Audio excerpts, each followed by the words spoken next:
Señor, toma mi vida nueva antes de que la espera. Bienvenidos a este curso virtual. Recibe un cordial saludo en Cristo Jesús y quiero invitarte para que comencemos con la oración en el nombre del Padre, del Hijo y del Espíritu Santo. Amén. Pidámosle al Espíritu Santo que nos capacite.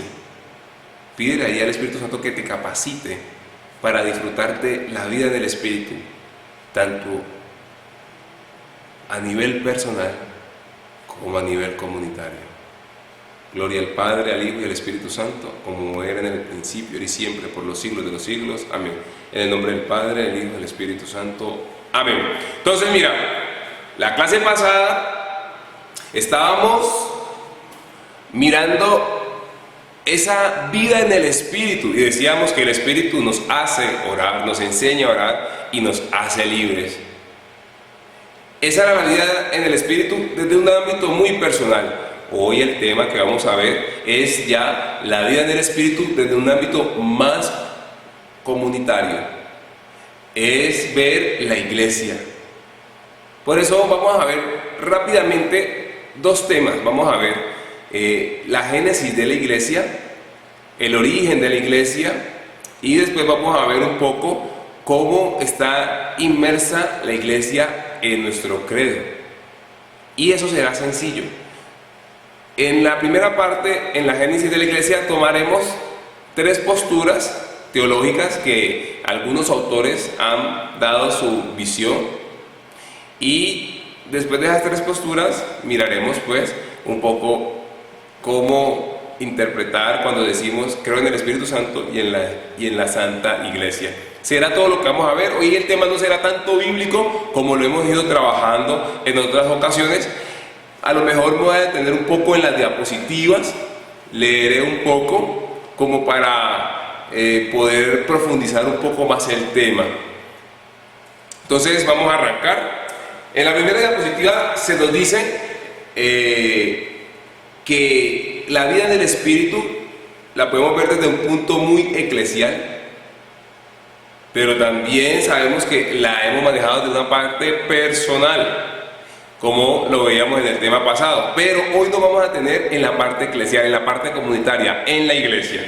Y lo primero que vamos a decir es cómo, antes de saltar y revisar la relación que hay entre neumatología, el espíritu, y la eclesiología y la iglesia, también tendremos que revisar un poco la relación entre Jesús y la iglesia. Y allí vamos a mirar el paso histórico. Por eso dice allí, tenemos que preguntarnos antes cuál es la relación entre Jesús y la iglesia. ¿Cómo se ha dado el paso del Jesús histórico a la iglesia? Y aquí en la segunda diapositiva se nos va a decir pues que esto es una cuestión teológicamente disputada. O sea, muchos autores han dicho no, es esto, otros es esto. Entonces muchas veces hemos caído en posiciones que han desvirtuado la manera de ver la iglesia. Muchas veces nuestro problema es que vamos de un extremo y después nos tiramos para otro extremo. Aquí vamos a ver una posición que se tiró a un extremo, la otra al otro extremo, y llega una que las concilia. Entonces lo iremos mirando poco a poco. Entonces se nos va a decir ahí el autor en la diapositiva, nos va a decir que aunque parece una cuestión muy sutil, o sea, como uno dice, no, pues si decimos que la fundación de la iglesia la hizo Cristo o el Espíritu, eso no hay ningún problema. Pero entonces nos va a decir, muchas veces sí puede presentar algunos inconvenientes porque es la manera como tú vas a ver la iglesia. Y el problema allí es que uno puede tener una mirada sesgada, una mirada errónea de la iglesia si no tengo claro cómo es la génesis, cómo es el origen. Entonces se nos va a invitar a que hagamos una revisión, y en esta revisión vamos a encontrar tres posturas, como se lo decía. La primera postura va a ser la tradicional, la segunda postura es la rupturista, y la otra es la postura dialéctica o integradora. Entonces vamos a irla revisando poco a poco. Entonces mire, la postura tradicional es la que va a decir que la iglesia va a ser una prolongación de la encarnación de Jesús en la historia. Entonces yo sí los voy a invitar para que ustedes vayan leyendo y vayan deteniéndose en las diapositivas. Pero ¿qué nos va a decir esta postura en sí? Que de alguna manera en la postura tradicional, la iglesia es una fundación de Jesús. O sea, Jesús funda la iglesia y ya no tiene nada más que ver el Espíritu Santo. El Espíritu Santo no tiene nada que ver ahí. Llamémoslo así, queda como una institución meramente humana. Como que Jesús solamente fuera, llamémoslo así, como Jesús dejara una institución meramente humana. Entonces, pues leamos poco a poco. Se nos va a decir entonces que es una, como les decía, una postura. Para esta postura, la iglesia es la prolongación de la encarnación de Jesús en la historia. La iglesia es la iglesia del Verbo encarnado. Esta es una continuidad histórica sin rupturas con Jesús de Nazaret. Entonces, Jesús viene y la iglesia siguió, no hubo ninguna ruptura. Y nosotros sabemos que sí hubo una ruptura. ¿Cuándo? Pues Jesús muere y entonces los discípulos se dispersan. Y entonces ahí tenemos que ver qué fue lo que pasó para que los discípulos se volvieran a congregar. Después se nos va a decir, pues para esta visión la iglesia se constituye a partir de Jesús como una sociedad religiosa con una estructura divina, porque pues Jesús es Dios, intocable, estática, o sea, boom, quedó allí y no hay cambios, no hay nada diferente. Después nos va a decir, en esta eclesiogénesis, en este origen de la iglesia, el Espíritu no aparece como factor determinante. ¿Qué es lo que pasa? Como para hacerme entender mucho mejor. Nosotros cuando leemos la Lumen Gentium, en el Concilio Vaticano vamos a encontrar la Lumen Gentium, se nos va a decir pues que la fundación de la iglesia es una fundación que la hace ¿quién? La hace Dios, la hace la Santísima Trinidad. Entonces eso va a ser, entonces aquí lo que estamos viendo es que en esta primera postura se va a decir que todo lo hizo Jesús y el Espíritu Santo no tuvo nada que ver en este caminar. Entonces lo primero que se nos va a decir en esta postura es que es una postura que se quedó en un lado sesgado y no dejó ver toda la acción de la Trinidad en la iglesia.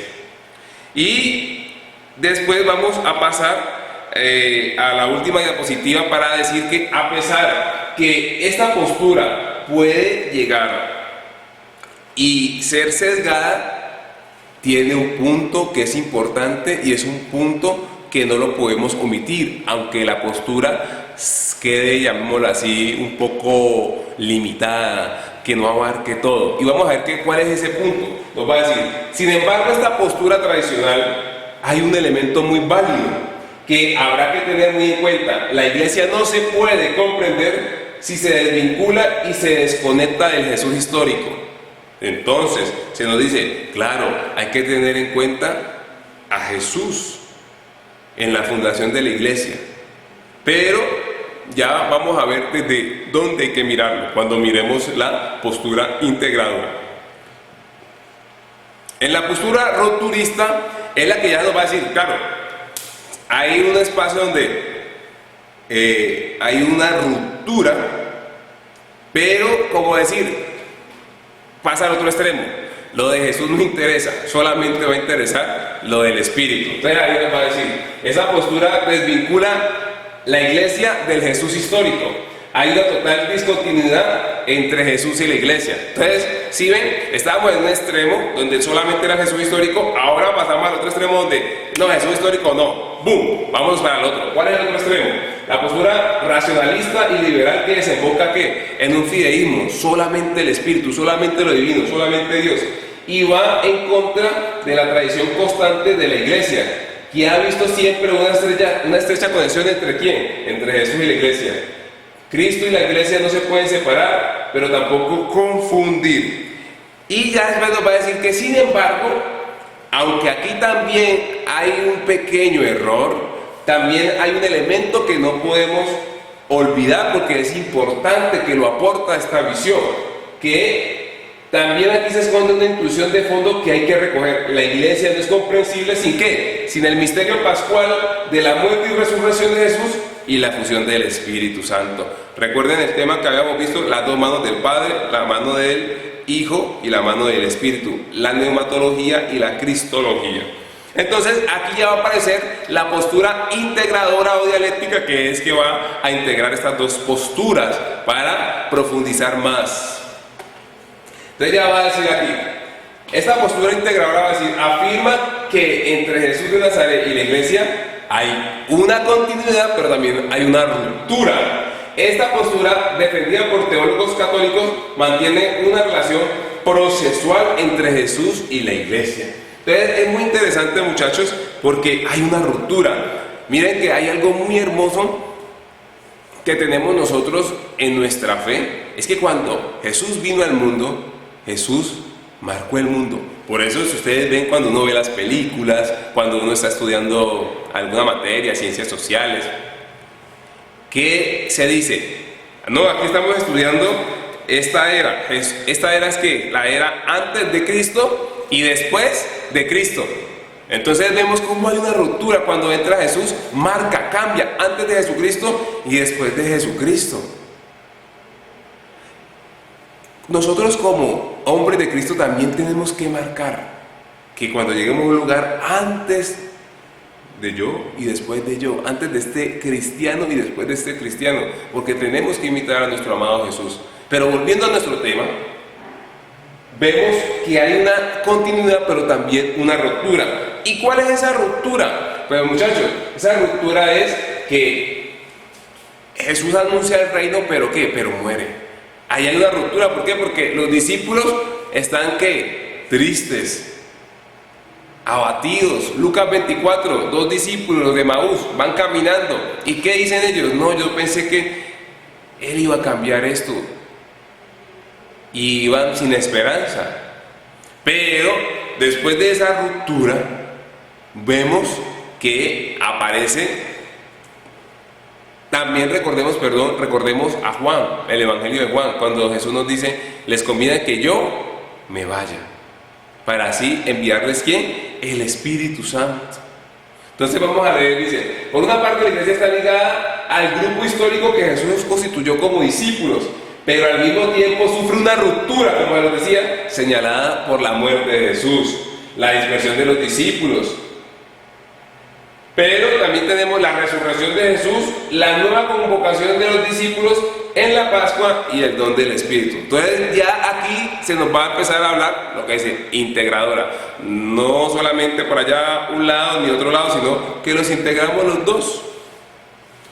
Entonces, desde esa mirada, la fundación de la iglesia va a tener un carácter dinámico y procesual, que parte desde el Jesús histórico, pero pasa por la cruz, la resurrección y el don pascual del Espíritu.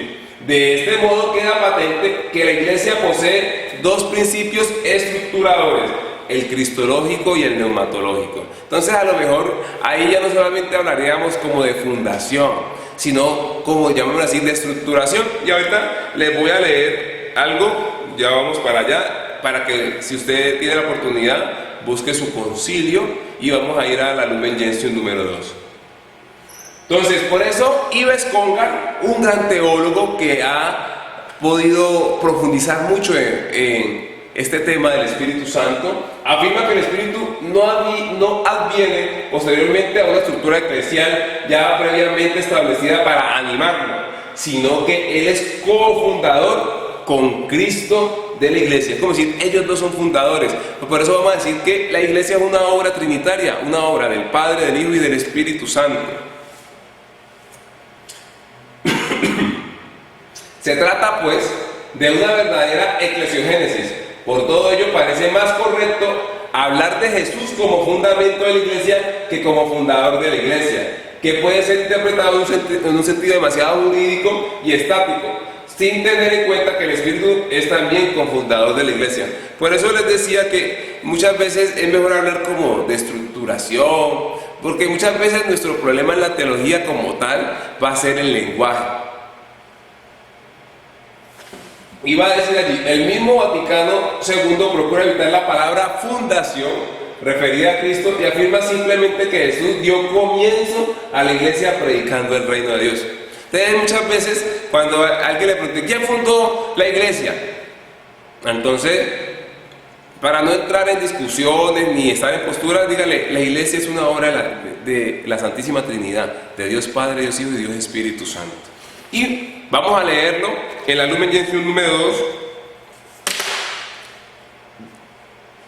No lo voy a leer todo, sino voy a leer desde la parte B. Va a decir así: el Padre Eterno determinó convocar a los creyentes en Cristo en la Santa Iglesia, Dios Padre, que fue prefigurada desde el origen del mundo, preparada admirablemente en la historia del pueblo de Israel y en el Antiguo Testamento, constituida en los últimos tiempos, manifestada por la efusión del Espíritu Santo y que se perfeccionará gloriosamente al final de los siglos. Entonces, podríamos decir de esta manera, si hablamos de estructuración, de fundación, de origen de la iglesia, vamos a decir así: la iglesia se fundó desde el designio de Dios, que quiso que los hombres no se salvaran aisladamente, sino comunitariamente. La iglesia nace del proyecto de Dios. Entonces, según la Lumen Gentium número 2 que estamos leyendo, podríamos decir que la iglesia va a tener un origen progresivo en algunas etapas, podríamos decir 5. La primera, la prefigurativa, que fue el momento de la creación del mundo. La segunda, la preparatoria, que fue la historia del pueblo de Israel. La tercera, la constitutiva, que fueron los tiempos en que Cristo predicó el reino y llamó a la humanidad a la conversión. La cuarta, la manifestativa, que fue cuando los apóstoles recibieron el Espíritu Santo en Pentecostés y empezaron a predicar la palabra. Como resultado de la predicación surgió la comunidad cristiana. Y la quinta será la consumación, será cuando aparezca totalmente bella. Esto será al final de los tiempos. Entonces, es muy hermoso para que ustedes ojalá tengan la oportunidad de leer la Lumen Gentium desde, llamémoslo así, desde el numeral 1 al numeral 8, y ahí vamos a encontrar cosas muy interesantes acerca de la iglesia. Entonces podemos terminar diciendo pues que la consecuencia que podemos deducir después de este largo recorrido que hemos hecho es que la iglesia tiene dos principios constituyentes: Cristo y el Espíritu, las dos manos del Padre, las dos dimensiones trinitarias. Y así vamos terminando la primera parte, pero quiero dejarles una pequeña invitación. Esa pequeña invitación es a que ustedes se lean del Concilio Vaticano la Lumen Gentium, que va del numeral 1 al numeral 8. Y en el numeral 8 vamos a encontrar cosas muy interesantes. Quiero leerles un apartado que tengo aquí para que profundicemos, para que miremos algunas posturas, para que nos evaluemos qué tenemos nosotros programado. Entonces vamos a leer un poquito. Dice así, el apartado se llama: la Iglesia de Cristo subsiste en la Iglesia Católica. ¿Qué significa eso?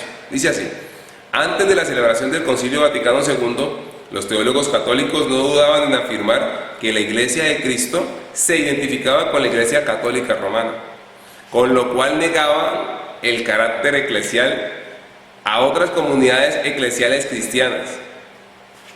La identificación exclusiva entre la Iglesia de Cristo y la Iglesia Católica Romana duró hasta la celebración del Concilio Vaticano II. En el primer esquema de la Lumen Gentium se identificó la Iglesia de Cristo con la Iglesia Católica. Sin embargo, a partir del segundo esquema de la Lumen Gentium no se volvió a utilizar la partícula copulativa es para resaltar la identificación, sino la expresión subsiste en. Con ello, los padres del concilio reconocían la existencia de elementos eclesiales de la Iglesia de Cristo en comunidades de cristianos que no se encuentran en comunión con la sede de Pedro. ¿Qué significa esto? Que cuando se dice que la Iglesia de Cristo subsiste en la Iglesia Católica, es que en la Iglesia Católica están todos los elementos de salvación que nos ha dejado nuestro Señor Jesucristo. Pero que en otras comunidades, que aunque no estén en comunión con nosotros, también hay elementos de salvación. ¿Y para qué nos sirve todo esto? No solamente para tener un cúmulo de conocimientos, sino para pedirle al Señor que nos ayude a ser humildes, a ser respetuosos con las demás personas que no creen en lo que nosotros creemos. Por eso, invitarnos a que lean, para que el día que vengan al encuentro presencial, ustedes traigan sus preguntas. Carlos, ¿cómo es eso? Y tengamos un hermoso debate. Si hay alguna persona que ve este video y que, pues hombre, comuníquese acá a la Escuela de Evangelización en Cali y se dialoga, porque la idea es que no entremos solamente en polémica, sino que podamos aterrizar y podamos mirar desde otros puntos de vista lo que siempre hemos creído. Entonces, vamos a pasar ya al segundo tema, que se llama la inclusión de la iglesia en el credo. Miren, vamos conectando lo que nosotros creemos. Y aquí vamos a hablar un poquito sobre la iglesia, pero también sobre el credo. Y es muy interesante, mis queridos hermanos, porque vamos a ir aterrizando. Lo que miren, muchas veces las polémicas que se pueden surgir es un problema de lenguaje. Que entonces que alguien va a decir, no, es que eso no es así, porque, bueno, primero hay que definir qué es eso, para que no nos quedemos, pues no, es que yo lo veo desde esta mirada. Entonces hay que como definir las cosas muy bien para que hablemos el mismo idioma. Entonces miren, lo primero, vamos a ir aterrizando. Muchas veces, algunas veces nosotros hemos dicho, vamos a orar con el credo, vamos a rezar con el credo. Entonces tocaría que definir qué es orar y qué es rezar. Porque de alguna manera el credo no es tanto para orar y rezar, sino que el credo es una profesión de fe. Es lo que usted y yo como católico creemos. Cuando usted le pregunte a alguien, ¿usted qué cree? Yo creo en Dios Padre Todopoderoso, Creador del cielo y de la tierra. Ahí como tal yo no estoy orando, porque cuando yo oro es hablar con Dios. Es decirle, Señor, aquí estoy, te alabo, te bendigo, te glorifico, te doy gracias, te pido. Ahí está la oración. Más cuando el credo como tal, yo ahí no estoy tanto como hablando, sino que yo estoy exponiendo a alguien de mi misma fe o a otra persona de otra fe lo que yo creo. ¿Yo creo en quién? En el Padre. ¿Yo creo en quién? En el Hijo. ¿Yo creo en quién? En el Espíritu Santo, que actúa en ¿dónde? En la iglesia. Entonces, tampoco, no, con esto muchas veces, yo quiero dejar claro, con esto no estamos aplazando a nadie, no estamos debajeando a nadie, no se trata de eso, se trata de cada día que vamos avanzando y que vamos evolucionando, es ir precisando términos. Entonces, cuando tú dices oremos, recemos con el credo, es mejor ir cambiando esos términos y decir, vamos a profesar nuestra fe. O si tú no quieres utilizar esa palabra profesar, vamos a decir nuestra fe, vamos a manifestar nuestra fe, más que oración. Pero somos libres, ¿no? Seguimos. Entonces, aquí, la iglesia primitiva se sentía impulsada y movida por la presencia de la acción del Espíritu Santo, lo cual le confería alegría, audacia, esa fuerza, esa parresía, dinamismo misionero y fuerza en el martirio. Entonces, mira, a nivel teológico constituye un dato importante la inclusión de quién, de la iglesia, ¿en dónde? En el credo, donde la iglesia parece estrechamente ligada al Espíritu. Entonces dice así, sin querer pues entrar en discusiones históricas sobre el origen de las profesiones de fe y los credos cristianos, lo que sí podemos afirmar es que el credo tiene una estructura ternaria que refleja la fe en la Trinidad. ¿Ustedes qué nos va a decir? Bueno, devolvámonos un poquito, miren. Cuando yo estaba en el seminario y estábamos analizando un poco todo lo de los concilios y que mirábamos un poco todo lo del credo, miren, uno se maravilla, porque el credo no fue alguien que un día dijo, vamos a ver en qué es lo que nosotros creemos y copiemos, y se sentó un mes y copió el credo. No, ha pasado mucho tiempo para llegar al credo que tenemos hoy. ¿Qué quiero decir con esto? Que cuando uno está profesando su fe, que cuando uno está manifestando su fe a través del credo, sería delicioso irlo degustando, que eso vaya pasando por nuestra mente, por nuestro corazón. ¿Qué es lo que estamos diciendo? Que yo creo en quién, en Dios Padre, que Él es mi papá, que yo creo en Dios Hijo, que dio la vida por mí, que es mi hermano. Entonces es bonito, y no repetir lo que creo que Padre todo por eso creo en el cielo y la tierra. No, suave, para que usted sepa en qué cree. Porque muchas veces repetimos las cosas tan a la carrera que posiblemente no sepamos qué estamos diciendo de fondo. Y aquí se nos va a decir pues que aparecieron muchos credos. Anteriormente, ¿cómo lo llamaban? Lo llamaban símbolo de la fe.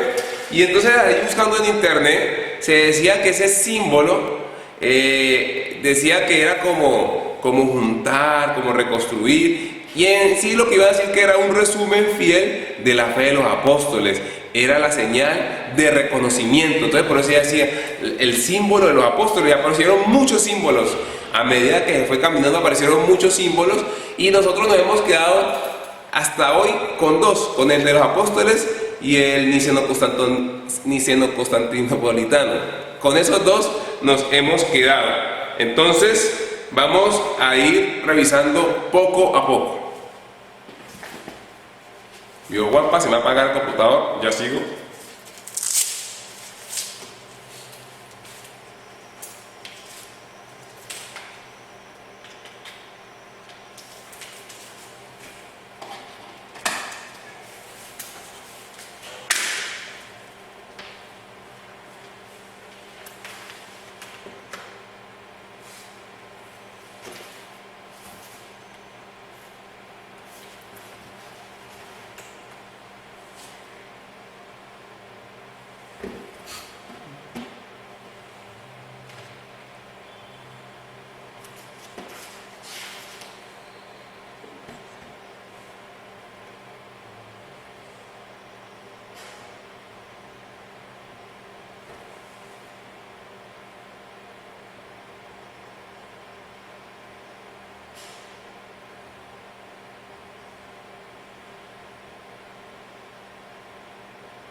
Entonces retomamos. Entonces, como les decía, vamos a encontrar muchos símbolos, pero nosotros nos vamos a quedar con dos, con el credo o símbolo de los apóstoles, o el credo o el símbolo niceno-constantinopolitano. Y por eso les decía lo delicioso que es poder mirar la historia y ir mirando cómo fue surgiendo el credo. Por lo menos si nos detenemos en el credo niceno-constantinopolitano, miramos que está compuesto de dos, niceno y constantinopolitano. ¿Por qué? Porque ¿cómo van surgiendo, llamémoslo así, estos símbolos? Aparece lo siguiente: a medida que la iglesia se va estructurando, usted sabe que la iglesia tuvo un espacio que fue muy perseguida, y cuando ella ya se instala en Roma, ella estaba pues rodeada, pues llama así, rodeada, no estaba en el Imperio Romano. Muchas veces pues tuvo persecuciones por el Imperio Romano, que bueno, ese es otro tema. Pero llegó un momento que la iglesia en el año 313 ya no fue más perseguida, ya se le permitió ser una religión en el imperio. Ya a medida que fue pasando el tiempo, ya no solamente se le permitió ser una religión del imperio, sino que se volvió la religión del imperio. Esto tuvo unas ventajas para nosotros porque no fuimos más perseguidos, pero también tuvieron unas desventajas, que muchas veces las personas que iban a entrar a la iglesia entraban por ese convencimiento, entraban por ese deseo de seguir a Cristo, porque habían tenido un encuentro y querían seguirlo encontrando, conocerlo, amarlo y seguirlo. Pero muchos, ya después que se volvió la religión del imperio, muchos podían haber entrado no por Cristo, sino por las ventajas que les iba a dar estar en la religión católica, y esto también hizo que de alguna manera se nos fuera degenerando algunos puntos. Entonces, ¿qué va a pasar? A medida que va en el camino, o sea, a medida que va en el camino, la iglesia empieza a tener unas dificultades. ¿Qué son? Que van apareciendo las herejías. ¿Y qué son las herejías? Es cuando se va en contra de una verdad de la fe. Entonces, cuando se habla de los herejes, también tenemos que ser muy cuidadosos, porque vamos a decir, no, y es que ese hereje, espera un momentico, cuando usted se vaya a referir a una persona de estas, primero documentese qué pasó con esta persona, porque muchas veces la gente piensa que es que porque era hereje era una persona mala. No, fueron personas que como hoy no tenemos, hoy tenemos todo muy desarrollado o avanzado, ellos no, ellos estaban pensando, bueno, ¿y cómo así? Yo no entiendo esto. Entonces, en esa manera de pensar, se salían ideas que posiblemente muchas veces empezaban a rayar, a ir en contra de la fe, y allí era el problema. Entonces, la primera herejía que va a aparecer es el arrianismo. Un sacerdote llamado Arrio que se puso a analizar, se puso a pensar, y él decía, pero a nosotros nos han hablado de que solamente hay un Dios. ¿Cómo así que Jesús es Dios? No. Entonces él dice, no, Jesús no es Dios. Jesús fue un hombre tan grande, que hizo la voluntad de Dios a un nivel tan grande que Dios lo llevó al nivel de Dios, pero Jesús no es Dios.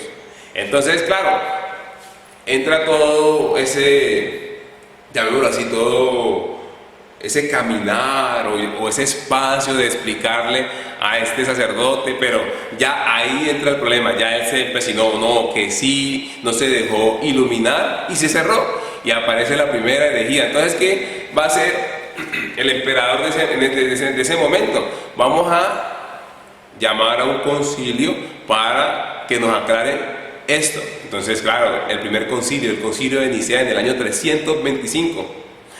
Y en el año 325 se declara de que Jesús es hijo de Dios. Entonces, miren que ya va a aparecer el símbolo declarando que Jesús es hijo de Dios. Y se sigue avanzando, se sigue caminando, año 325. Y por allá después aparece otra herejía donde van a decir, no, el Espíritu Santo no es Dios. El Espíritu Santo es un ángel muy poderoso, pero no es Dios. Entonces, otro concilio, en el año 381, el concilio de Constantinopla, para explicar que el Espíritu Santo es Dios. Entonces, a medida que se va caminando, se va a ir estructurando el símbolo, ¿no? Entonces, en Nicea apareció un credo. Cuando ya llegamos al año 381 con el concilio de Constantinopla, ya va a aparecer este credo que les decía, el credo niceno-constantinopolitano, que es el credo que nosotros llamamos el credo largo.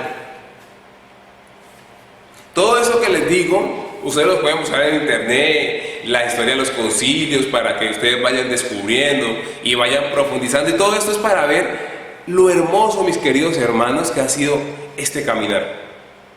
Y que cuando leemos, cuando proclamamos, cuando profesamos el credo, no fue alguien que se sentó en un momentico, sino que llevó mucha historia, llevó mucho tiempo, llevó mucho amor. Por eso, cuando profesemos nuestra fe, hagámoslo con mucha conciencia. Siguiendo la diapositiva, entonces vamos a decir pues que el credo va a ser de origen bautismal y corresponde al credo interrogativo al cual los catecúmenos debían responder antes del bautismo. Entonces las personas que querían entrar a nuestra fe, que querían ser bautizados, que querían volverse cristianos, la primera pregunta: ¿crees en Dios Padre Todopoderoso? ¿Crees en nuestro Señor Jesucristo? ¿Y crees en el Espíritu Santo? Entonces, pues bien, desde muy pronto al tercer artículo del credo sobre la fe en el Espíritu Santo, se asocia ¿a quién? Se asocia la Iglesia como obra especialmente ligada al Espíritu, como espacio histórico concreto de la acción del Espíritu. Entonces, esta referencia a la Iglesia aparece en el llamado símbolo apostólico, lo que estamos diciendo, el credo apostólico, el credo breve usado en los catecismos y en la liturgia latina, que tiene como base la tradición apostólica de Hipólito del siglo III. Entonces, esta va a ser otra tareita, otro ejercicio que les va a quedar. Yo quiero que ustedes investiguen quién fue Hipólito. Y cuando tengamos nuestro encuentro presencial, esa va a ser mi pregunta para ustedes: ¿quién fue Hipólito? ¿Fue un papa, un antipapa? Ahí les voy adelantando. Investiguen, ¿no?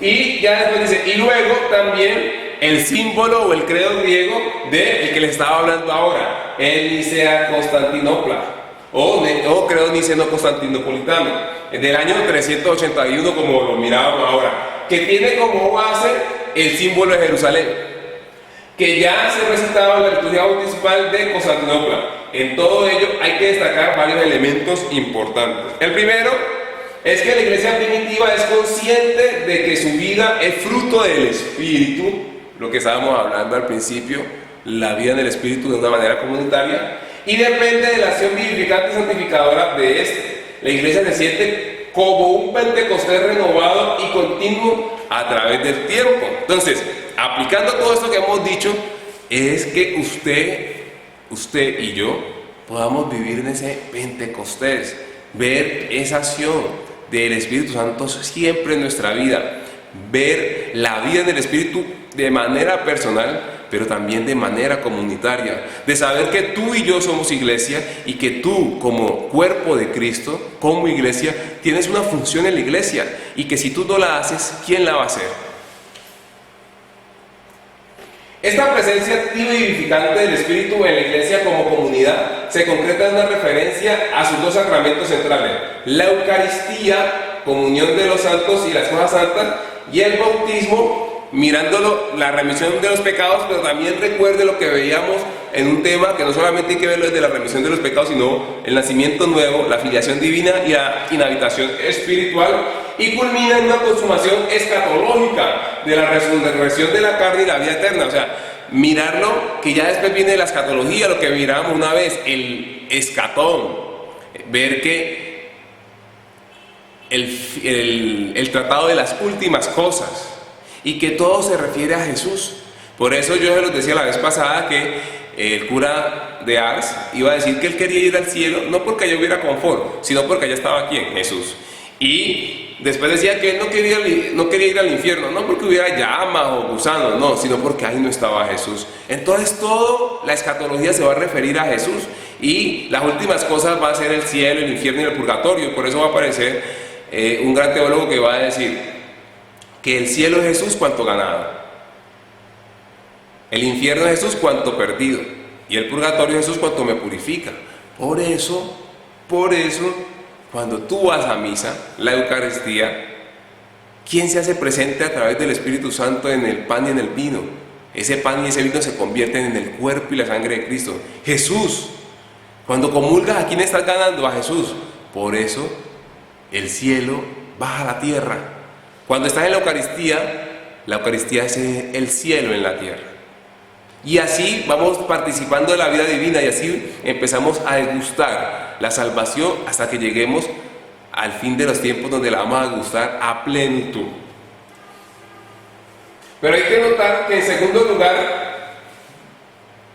que frente a la opinión habitual de muchos cristianos de que creemos en la iglesia del mismo modo que creemos en el Espíritu Santo, los textos de la profesión de fe de la iglesia, tanto griegos como latinos, establecen claramente, a través de distintas preposiciones gramaticales, la diferencia entre la fe en el Espíritu y nuestra adhesión a la iglesia. Esto significa que para los cristianos la iglesia no es una especie, miremos, pongamos lo que va esto, no es una especie de cuarta persona de la Trinidad, sino el lugar donde el Espíritu Santo está presente y actúa. Una presencia que se da aún en medio de las limitaciones humanas y pecadores de la iglesia. Entonces dice así: el Espíritu Santo está en la iglesia, la une y la santifica. Nosotros no profesamos propiamente nuestra fe en la iglesia, sino en el Espíritu que tiene en la iglesia su obra propia. Por eso Santo Tomás va a decir lo siguiente: si se usa creer en la iglesia, hay que usarlo en este siguiente sentido: creo en el Espíritu Santo que santifica la iglesia. Entonces, cuando hablamos de que creo en el Espíritu Santo y en la Santa Iglesia, no ver la iglesia como una cuarta persona de la Trinidad, no, sino vamos a ver que el Espíritu Santo en el que yo creo está actuando en la iglesia de una manera, como les decía, no solamente personal para mí, sino comunitaria. Y dice, lamentablemente en la catequesis y en la misma celebración litúrgica no siempre se distinguen estos dos aspectos, y a veces se proponen formularios en los que no se diferencia la fe del Espíritu de nuestra adhesión a la iglesia. En momentos de crisis eclesial como el presente, en el invierno eclesial en el que vivimos, es sumamente importante tomar conciencia de que el Espíritu actúa en la iglesia y no la abandona, que la iglesia, aunque sea pecadora, está siempre santificada por la presencia misteriosa del Espíritu. Pues mis queridos hermanos, este era el tema que íbamos a ver hoy, que íbamos a revisar hoy, y seguirlos invitando pues para que ustedes vayan copiando sus preguntas, para que cuando tengamos nuestro encuentro presencial ustedes traigan todas sus preguntas para que entremos en un hermoso y lindo debate. Y recuerden pues las pequeñas tareitas, las pequeñas invitaciones, leer del Concilio Vaticano II la Lumen Gentium del numeral 1 al numeral 8 y buscar quién era San Hipólito. Y bueno, que el Señor los continúe bendiciendo. Llévame donde los hombres